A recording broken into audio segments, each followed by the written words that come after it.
Thank you for joining us today. I have Miss April with us.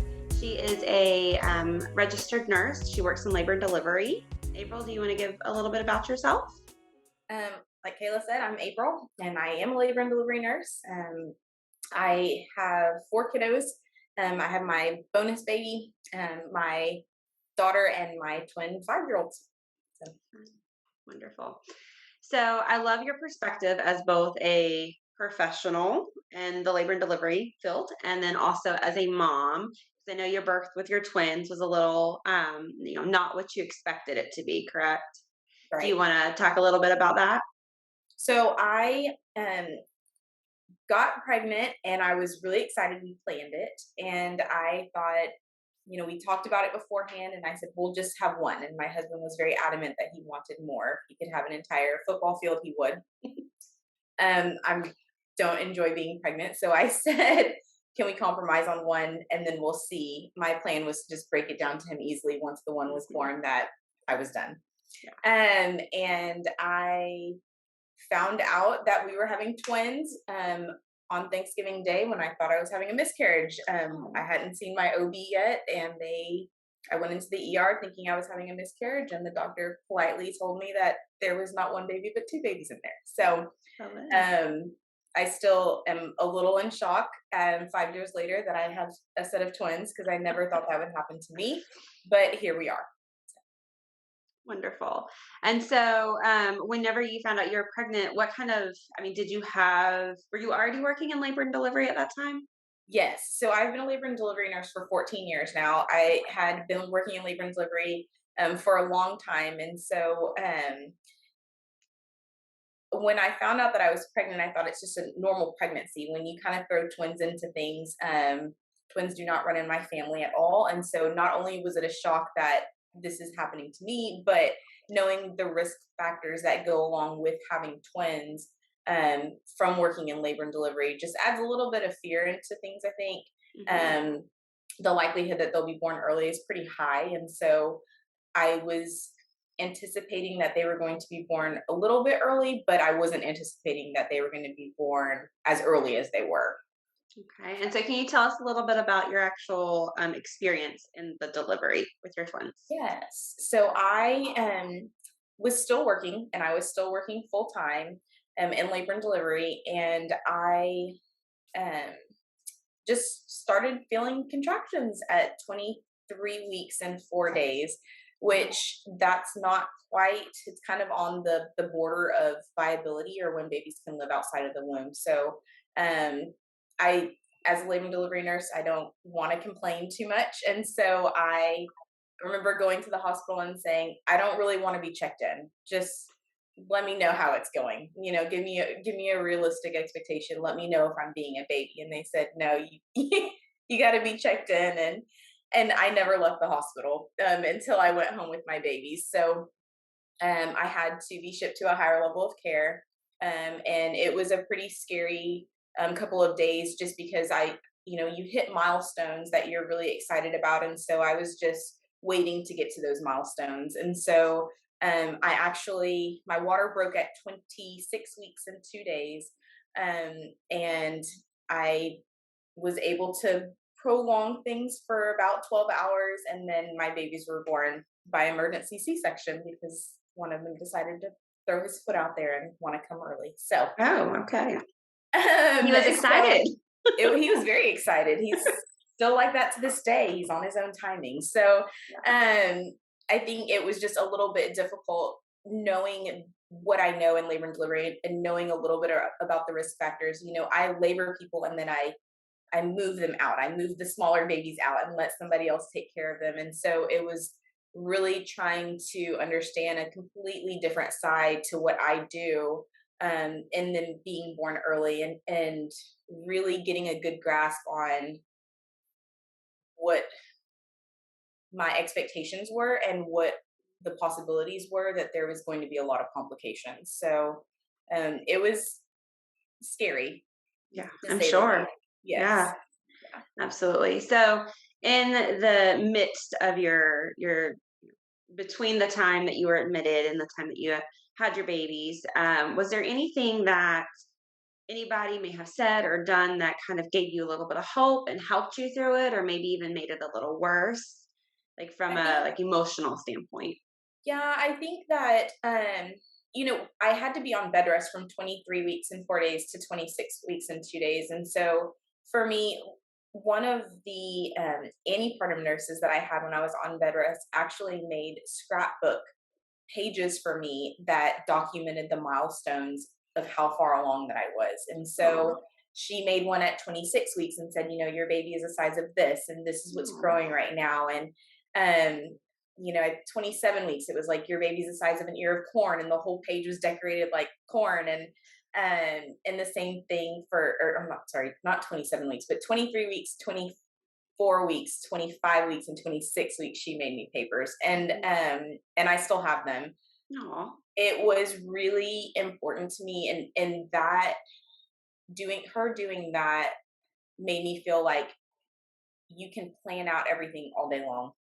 You can create the plan, you can detail it out, you can write it out, and sometimes you just have to stop and think about the little milestones, and that your baby is growing a little bit this week, and really just try to wrap your head around.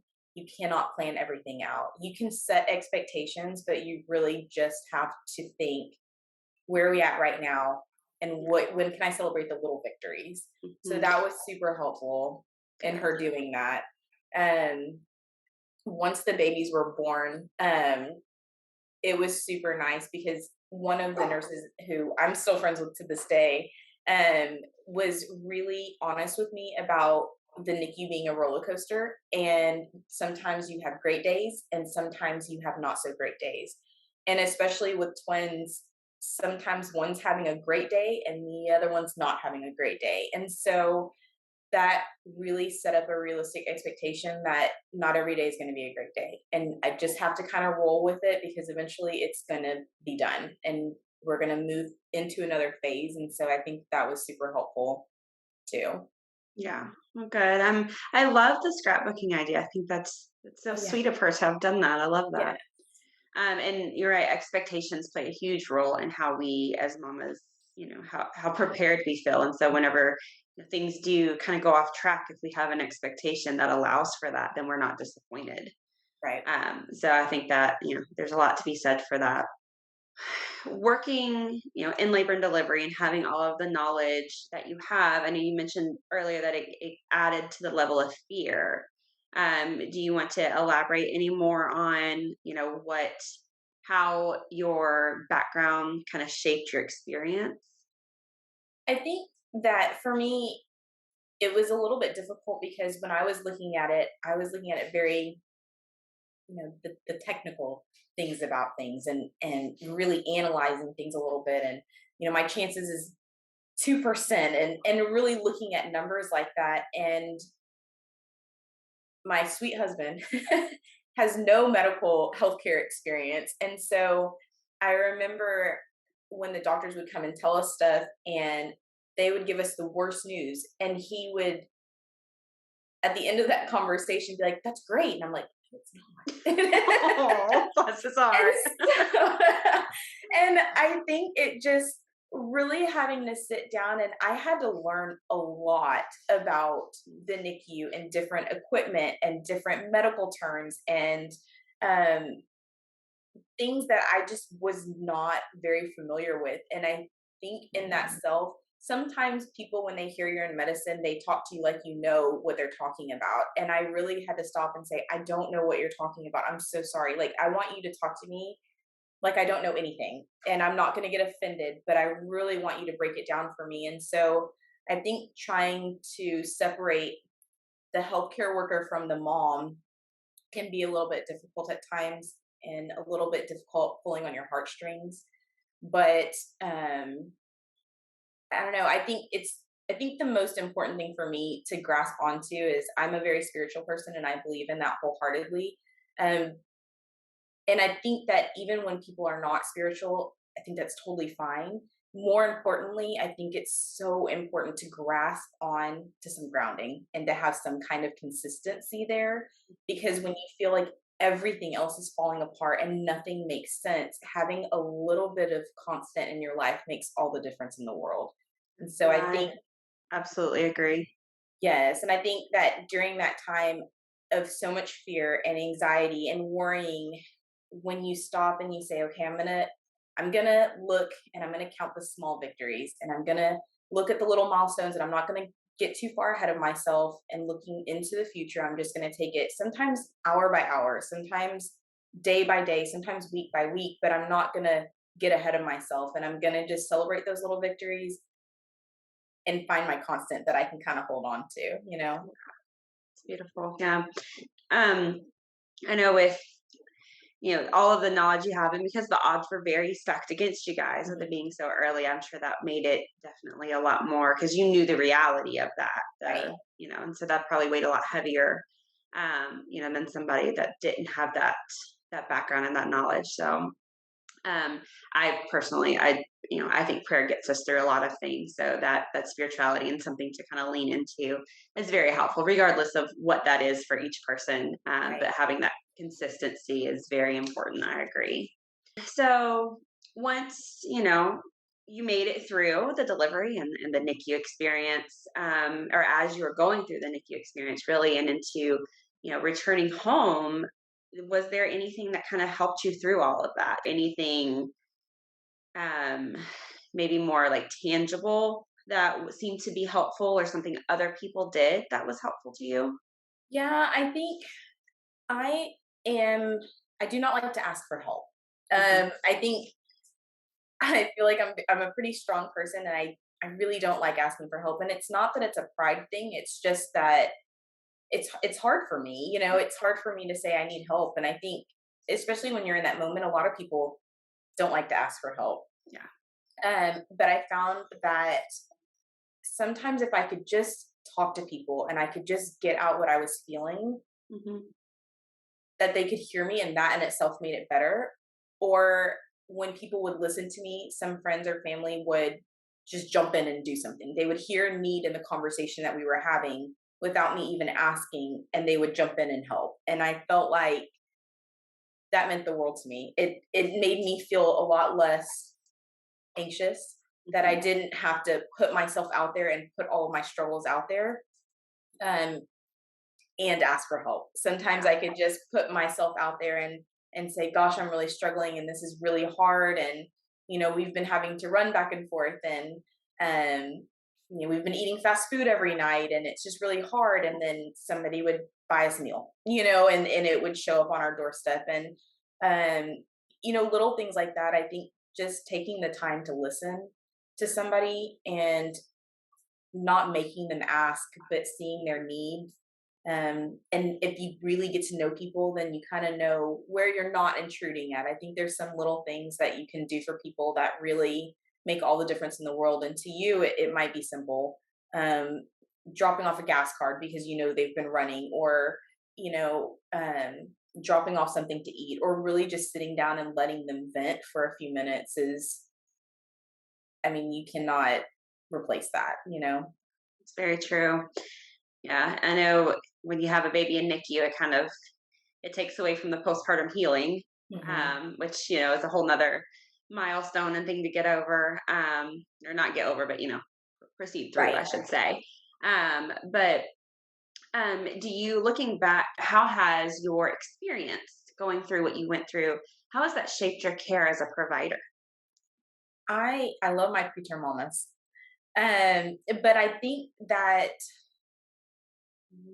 I've always been a very compassionate nurse, and I've always been a nurse that really wants the best for my patients and is able to advocate for my patients. But I think having myself gone through that, whether it be fortunate or unfortunate, we've pushed on right on through. But I think having gone through that, really taking the time to not just listen to my patients, but to make them feel like they're being heard is been a just a big thing in my practice from the point that I delivered on. I think you can listen to people all day long, but when you make them feel like you are listening, you make them feel like they are heard, and sitting down in their room and actually talking to them instead of standing and just running out really quick. sometimes that's what people need, you know? I think that as nurses, we forget sometimes the gift of listening. And I think that we get so busy, and especially in how healthcare is right now, you get so busy moving and taking care of patients and doing all the things where you're being pulled in all these different directions, but you still have patients. And I think that when we sit down and I can listen more to my patients and make them feel like they're being heard and advocating for what they really want and what's really important to them after I've sat down and listened to them, has made me a better nurse.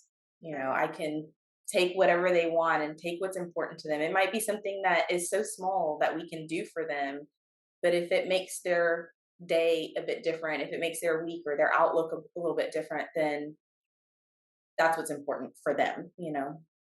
I love that. I definitely think that you're right. The art of listening has been a little lost in the chaos. Hmm. But if we could get back to that, I think it would solve so many issues, and so many perceived problems, when it comes to trauma and things like that. Because you're out, things are out of your control, and it makes you very anxious. And then you're not being told what's happening. You don't have a say so in the matter. And so just somebody getting down on your level and talking to you makes you feel like you have a little sense of understanding and a little sense of control. So I love that. I'm so happy that we have nurses that are, passionate about that piece and, really work hard. And I know several nurses that are very passionate and take time to really, spend time with their patients and get to know them and try to help them through any difficult thing that comes up. But you hear so many negative stories. So Right. I'm happy to definitely know some of you guys that are wonderful. So Yeah. thank you for that. Before we wrap it up, do you have anything else that you want to add or say? I just think that I think validating people's emotions is important. And I think that really creating a space and allowing people to grieve their expectations versus their Mm, reality is really important. I think that it is a loss sometimes, you know, and I hear sometimes when things don't necessarily go the way that people want them to go, well, it's okay, you had a good outcome. And that is so tough for me to hear sometimes because it might be a great outcome. My outcome with my twins leaving the NICU and living is a lot more than a lot of babies out there. And I know how fortunate we are. Um, but knowing that doesn't mean that I shouldn't or can't grieve my expectation of I thought we were going to be further along, or I thought we were going to have less problems, or I thought that they were going to leave at a certain point. I think allowing for yourself to grieve for a little bit about that is important. And I also think it's just as important to have a little grace for yourself when you are going through something like that so that you can move forward with that same grace and cope a little bit better. yeah, I absolutely agree with that. I love that. Well, thank you so much for taking the time to talk with me today and share your experience. I hope that other moms out there listening that have similar experiences, it can help them prepare and shape their story. So thank you so much. Thank you so much, Kayla, for letting me talk to you today. Our mission at the Sitting Moon is to raise awareness, remove stigmas, and reduce barriers, thereby contributing to a healthier mother, family, and society. Please, if you're having any problems, we encourage you to speak up, get help. Remember, you are not alone.